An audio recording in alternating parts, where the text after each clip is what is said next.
రాయదుర్గం తాలూకా చదంగొల్లలదొడ్డి గ్రామంలో అయ్యప్ప స్వామి గ్రామోత్సవాన్ని ఘనంగా నిర్వహించారు.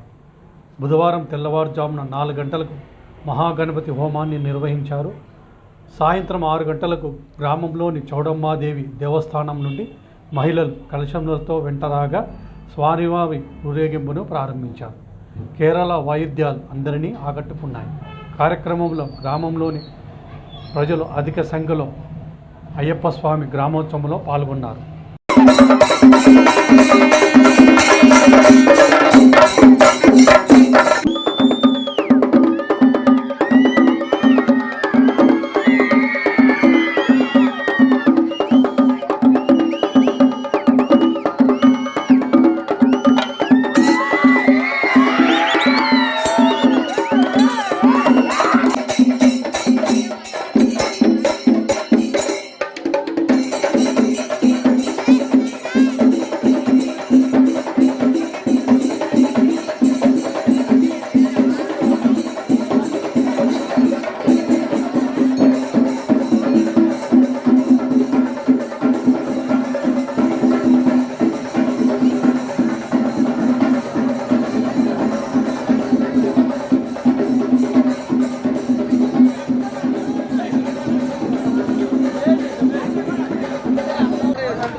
వీడియో నచ్చినట్లయితే లైక్ చేయండి. సబ్స్క్రైబ్ చేయని వాళ్ళు సబ్స్క్రైబ్ చేయండి.